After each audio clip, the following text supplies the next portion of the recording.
The San Francisco 49ers have wrapped up their second preseason game, which means we are only one more preseason game away from actual football being played, from actual football that matters. But as we anticipate the start of the regular season, we are able to get some good insights that are worth taking a look at as it relates to how the team has been performing, even though we know some of these guys won't even be on the team, or the players that are playing, they won't be getting that much playing time in the position that they're currently on the field. So with that, I still think it's important. So I want to talk about the good, the okay, and the bad that we've seen from the San Francisco 49ers over the first two preseason games, with one more preseason game to go. So with that being said, back at it talking 49ers football. Let's get into it, y'all.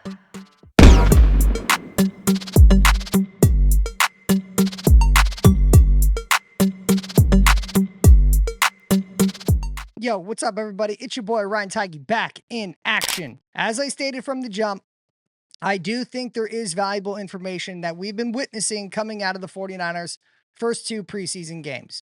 As we all saw, the team was improved in week 2 than they were in preseason game week 1. Some would say competition levels vary quite dramatically, but nonetheless, it's still important to see the 49ers trending up, whereas some other teams that you see around the league, they trending down.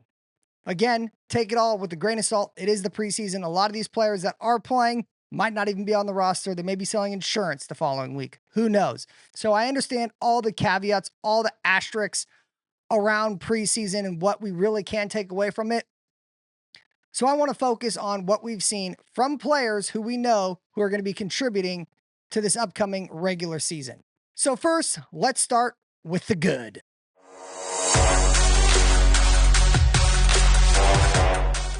We saw a dramatic improvement from the San Francisco 49ers in week 2 than we saw in the preseason game of week 1. Now, some of these people that I'm going to be mentioning, they didn't even play in the preseason of week 1. So again, we're just looking at what we've seen leading up thus far. The first one I want to talk about is the Brock Purdy, Ricky Pearsall connection.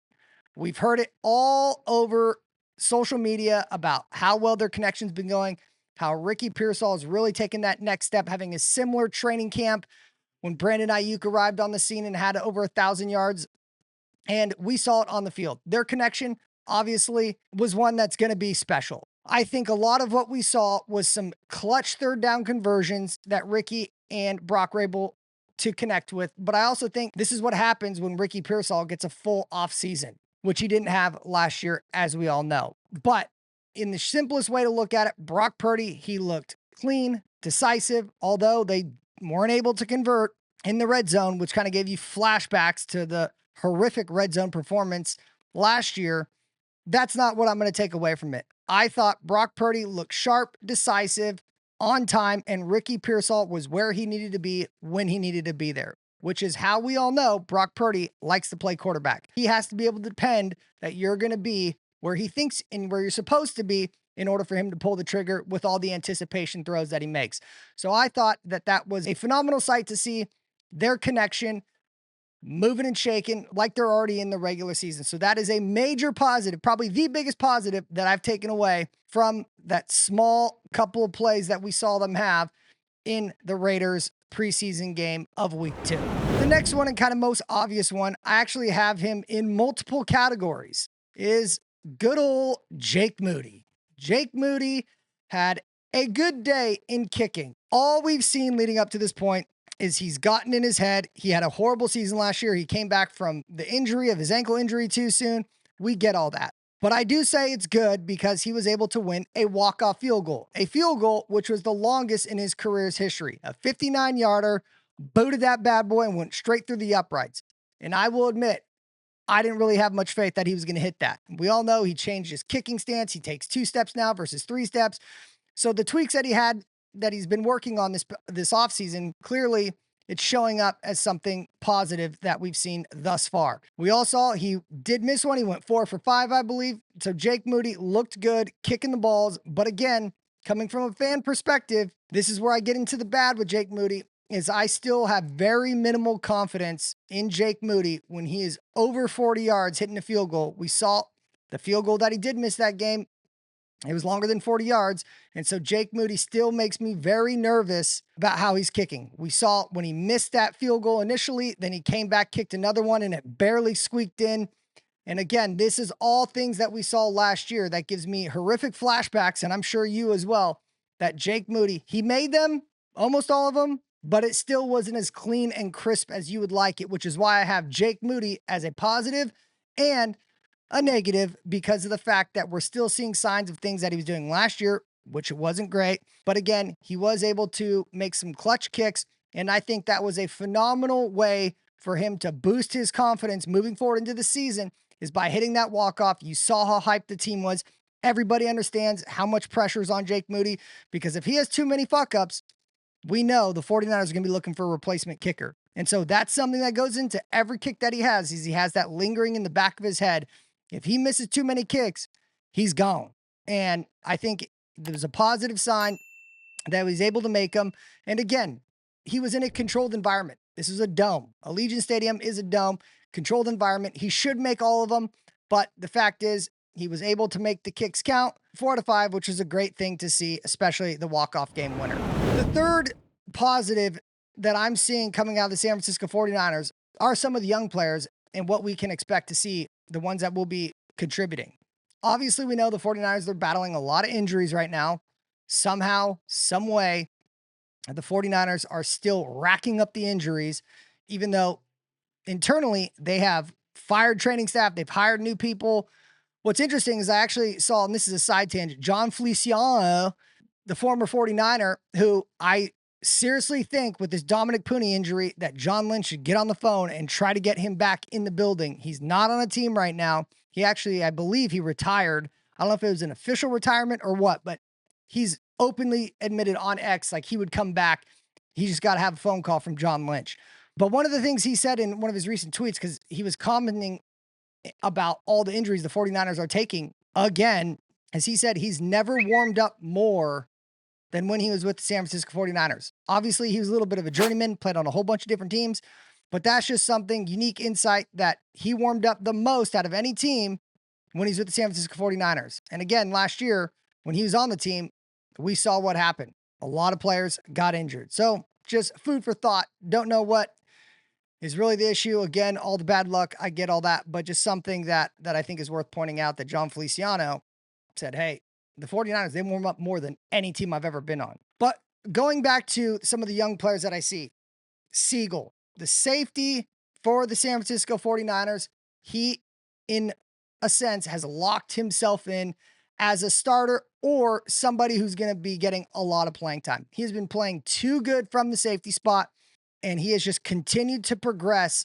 each and every week in training camp, which again, this is all stuff that I'm seeing on the internet. And then, of course, you see it reflected in his play. He is a bright star. And when you think about Malik Mustafa coming back, you got a tandem that could be pretty dangerous in the backfield for the San Francisco 49ers. Because no offense, Jair Brown, I think he has the ability to be a ball hawk. But again, he's good coming up and stuffing the run in the box. But my God, just his coverage skills, he showed gaps in that last year. And again, I don't see much improvement in terms of his coverage skills, which is something that is a major red flag, because part of being a safety is you can't let anything get behind you. Regardless of how you're trying to disguise the play, you are the last man standing. And with Jair Brown, again, hopefully he continues to progress, because I do think he's gotten better. He's obviously gotten a lot thicker, put on a lot of muscle mass, but he is somebody that still worries me in the back end on the coverage side, which is something the 49ers can't let happen again. So when you bring back Malik Mustafa, you got Seagull, who's continuing to get better each and every week. That is somebody who is a bright star that I'm excited to see get some playing time for the San Francisco 49ers. And then as it comes to another young guy, Nick Martin. Nick Martin did not have the best preseason game week 1. We all know that. Over pursuing, missing tackles. We did see him get better.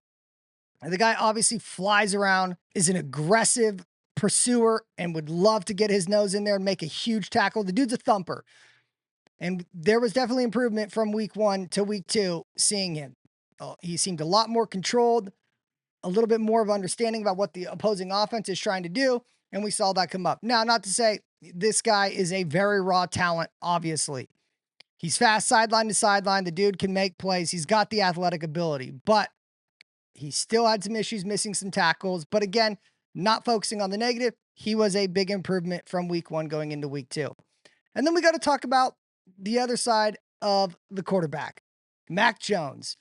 I think it's safe to say some may debate when they had Trey Lance and Jimmy G that they could have been a better backup quarterback. I think personally, Mac Jones is the best backup quarterback the 49ers have had. A lot of what we see, obviously the interception in the preseason game of week 1 wasn't his fault. It was on the receiver. So there's a lot of things that we can't necessarily take as face value, but seeing Mac Jones command the offense, seeing how efficient he is, very similar to Brock Purdy. Obviously Brock's better, more mobile, more accurate, all that kind of shit, which is why Mac Jones is a backup. But again, very similar styles, looking to pass versus move. And I think we saw some good and continue to see some good progression from Mac Jones. And then the final one, Jeff Wilson Jr. That guy, number one, I love that he's back. I was bummed to see him go when the Christian McCaffrey thing hit and he went to Miami, all that kind of stuff. But I love that he's back because he looked like a man amongst boys out there, which is what it should like. He is a verified, legitimate NFL running back going against guys. Some, yes, others, no. And he looked the part. He looked fast. He looked agile. He looked decisive, and the patience that he had versus the acceleration. Everything I saw from Jeff Wilson Jr., he looked like a man amongst boys. So I absolutely love that he is back. Lord knows we need him because the 49ers running back continue to drop like flies. But the good thing is Christian McCaffrey, Jeff Wilson Jr., Isaac Grendo, whenever he comes back, you want to talk about a three-headed monster. That is a three-headed monster of running backs. So the 49ers are showing the depth that they're currently carrying on the team. And I absolutely love it because Jeff Wilson, chef's kiss. The guy looked like a dog out there. So that was just a couple of the goods that I've seen through 2 preseason games from the 49ers. Now we got to talk about the okay.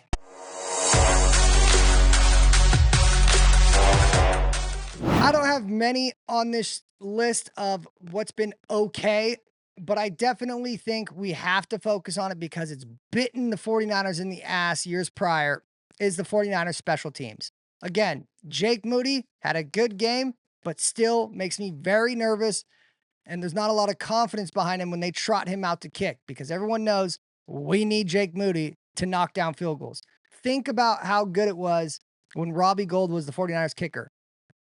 Shit, I would go up and get a drink and walk away knowing that it was a make every time Robbie Gould got out on the field and was kicking the ball between the uprights. It was unbelievable. It was beautiful. So Jake Moody, still not there, which is why I put him also in the okay category.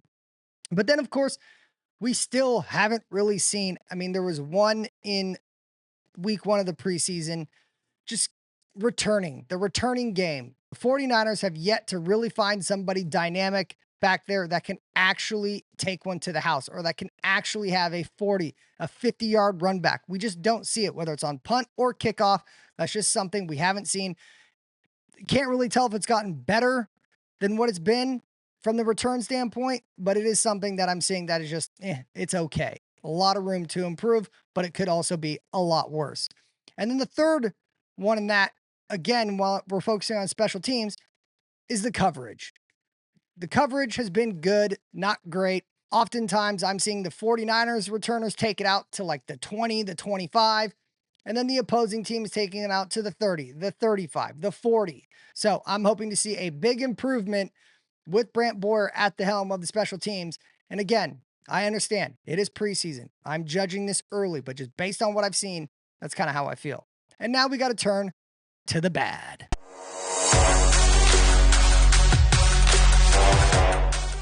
Through the first 2 weeks of the preseason, there's really only one thing that's standing out as bad in my eyes. The 49ers injuries. I don't know what it is. I don't know what it's in the water. This ain't Flint, Michigan. But something is going on where, again, we're seeing the 49ers drop like flies, which makes them even more cautious to getting anybody remotely who probably needs playing time for them just to pause. A good example of that, Renardo Green. He's been dealing with a hamstring injury. He's only going into his second year, but yet he's gotten zero playing time. He's battling an injury himself. But it would be nice to see him get on the field and just take some reps before week one when it's in Seattle. So that's just an example of a player who they probably want to play. He's probably good enough to play, but they're not going to play him because the 49ers have too many goddamn injuries. And then, of course, to put insult into injury, Dominic Pooney, he gets injured. Thankfully, it's not season ending, but it's definitely not looking good. He's going to be out a few weeks, whatever that means. Does that mean 3 weeks? Does that mean 7 weeks? We don't know. And then, of course, another running back gets hurt. The 49ers and the injuries. Over 20 plus players have been injured. Again, I don't know how much people can keep chalking it up to bad luck when this seems to happen every single year. Definitely more so than the vast majority of the NFL. Again, thankfully, I think Kyle Shanahan mentioned it. We haven't lost any player for the year, which is good. But my God, if the 49ers need to be ready to roll week one in Seattle, these players have to get on the field. They have to practice.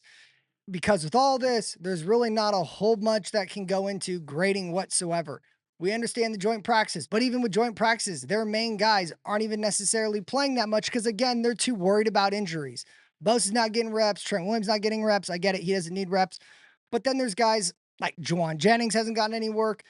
So there's just a lot of concerns for the 49ers to get off to a hot start because the last thing this team and fans are going to want to experience is the 49ers getting off to a slow start like they've done in quite a number of years under Kyle Shanahan.